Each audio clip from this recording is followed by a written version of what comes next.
Hello दोस्तों, स्वागत है आपका इस वीडियो में। और आज इस वीडियो में मैं आपको पढ़ाऊंगा एरर्स ऑफ मेजरमेंट। अब सबसे पहले ये जो टॉपिक है उसको थोड़ा सा हम समझ लें।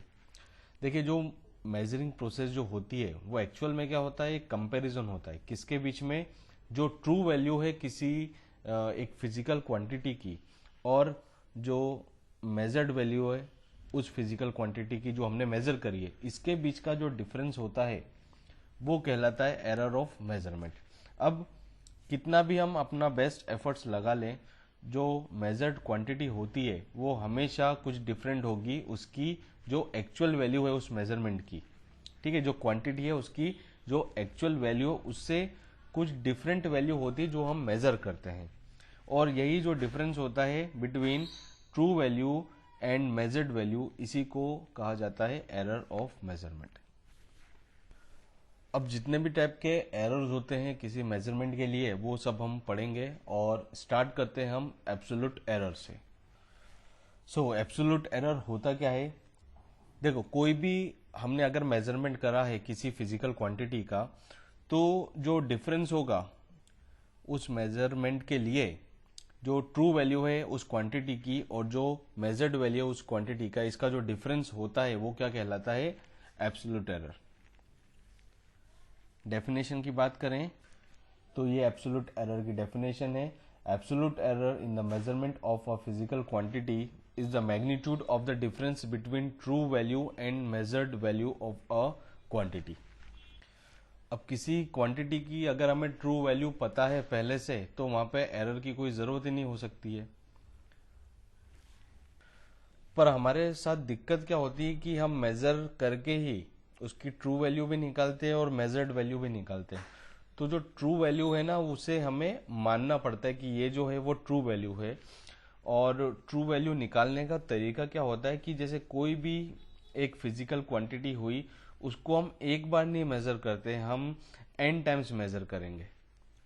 n टाइम्स मेजर करेंगे तो उसके करस्पॉन्डिंग हमें n वैल्यूज मिलेगी उस मेजरमेंट के लिए। और उन सारी वैल्यू का अगर हम मीन ले लेंगे तो उसको हम मान के चलेंगे कि ये क्या है? True value. जैसे तो मान लिया कि एक फिजिकल क्वांटिटी है जिसको n टाइम मेजर करा है और जो मेजर्ड वैल्यू मिली है वो है a1 a2 a3 up to am। n time एक ही फिजिकल क्वांटिटी को हमने मेजर करा है। अब अगर हम इन सब का अरिथमेटिक मीन ले लें, am a1 plus a2 plus a3 और ऐसे an तक ऐड कर दो और उसे n से डिवाइड कर दो, तो यहां पर am जो हमने निकाला है वो है अरिथमेटिक मीन। अब ये जो हमने am निकाला है इसको हम मान के चलेंगे कि ये क्या है? True value. am को क्या मान के चलेंगे? हम ट्रू वैल्यू मान के चलेंगे।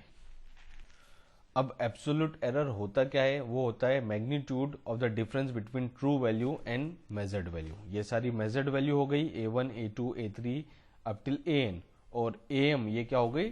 ट्रू वैल्यू हो गई।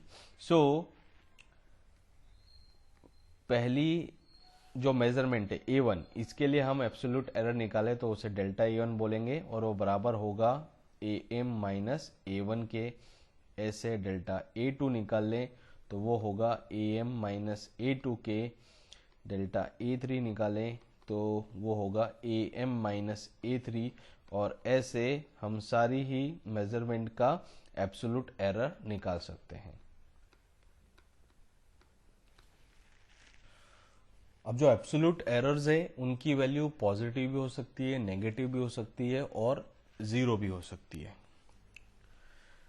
तो ये तो हो गया एब्सोल्यूट एरर। नेक्स्ट हम देखेंगे मीन एब्सोल्यूट एरर। अब मीन एब्सोल्यूट एरर जो होता है उसको हम डेल्टा ए बार से रिप्रेजेंट करेंगे, और जैसा कि नाम है उसका मीन एब्सोल्यूट एरर, तो जो एब्सोल्यूट एरर से उसका जो मैग्नीट्यूड है उसका मीन जो होगा वो कहलाएगा मीन एब्सोल्यूट एरर। तो यहां पर हमें सारे ही जो मेजरमेंट के एब्सोल्यूट एरर हमने निकाल लिया, तो इनका जो मैग्नीट्यूड है, इन सभी का जो मैग्नीट्यूड है उसका मीन लेना है, तो वो क्या कहलाएगा, mean absolute error. So magnitude of delta A1 plus magnitude of delta A2 plus magnitude of delta A3 plus ऐसे सभी का हमें एब्सोल्यूट एरर का मैग्नीट्यूड लेना है, सबको ऐड करना है और n से डिवाइड कर देना है। ये आ गया मीन एब्सोल्यूट एरर। और जो फाइनल वैल्यू होगी इस मेजरमेंट की, वो हम ऐसे लिख सकते हैं, a equals to AM plus minus delta A bar. इसका मतलब क्या हुआ कि जो भी मेजरमेंट है उसकी जो वैल्यू है वो AM plus magnitude of delta A बार इसके और AM minus magnitude of delta A बार इसके बीच में होगी, ये कहना है। तो जैसे कोई सा भी मेजरमेंट है तो उसके लिए हमने क्या करा, पहले उसको n टाइम मेजर करा, उसके बाद उसका जो ट्रू वैल्यू है वो कैलकुलेट करी, और उसके बाद एब्सोल्यूट एरर कैलकुलेट करा, उसके बाद मीन एब्सोल्यूट एरर कैलकुलेट करा, और जो फाइनल वैल्यू होगी उस मेजरमेंट की उसको हम ऐसा लिख सकते हैं, a equals to AM plus minus delta A। ठीक है, अब इसका मतलब ये होगा कि सारे जो मेजरमेंट अपन ने करे हैं A1, A2, A3 up till AN, इसकी जो वैल्यू है वो AM प्लस डेल्टा A बार से AM माइनस डेल्टा A बार के बीच में है। अब लास्ट हमें दो एरर और पढ़ने हैं, एक है रिलेटिव एरर और फ्रैक्शनल एरर, और दूसरा परसेंटेज एरर। अब नेक्स्ट है रिलेटिव एरर और फ्रैक्शनल एरर। अब फॉर्मूले की बात करें तो रिलेटिव एरर और fractional error of measurement is defined as the ratio of mean absolute error to the mean value of the quantity measured.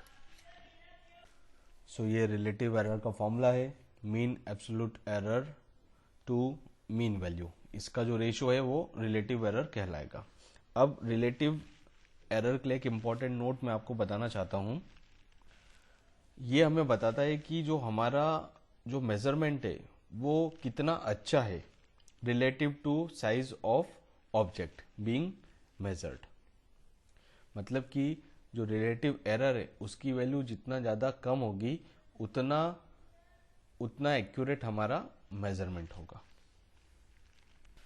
इसके बाद एक लास्ट एरर बचता है जिसे बोलते हैं परसेंटेज एरर। तो जो रिलेटिव एरर है उसको अगर हम परसेंटेज में बताएं तो वो हो जाएगा परसेंटेज एरर, और परसेंटेज एरर का फॉर्मूला ये है, delta A bar by AM into 100, ये हो गया परसेंटेज के फॉर्म में एरर। जो रिलेटिव एरर उसको अगर हम परसेंटेज के फॉर्म में लिखे तो वो हो जाएगा परसेंटेज एरर। तो ये जितने भी टाइप के एरर थे किसी मेजरमेंट के लिए वो मैंने आपको यहाँ पर बता दिए हैं, और इसके बाद जो नेक्स्ट वीडियो होगा उसमें मैं प्रोपोगेशन ऑफ एरर पढ़ाऊंगा। मतलब कि क्वांटिटीज को ऐड करते हैं, सबट्रैक्ट करते हैं, मल्टीप्लाई करते हैं और डिवाइड करते हैं, और उन क्वांटिटीज में एरर है तो दो एरर वाली क्वांटिटी को ऐड करेंगे तो एरर जो है वो प्रोपोगेट होगा।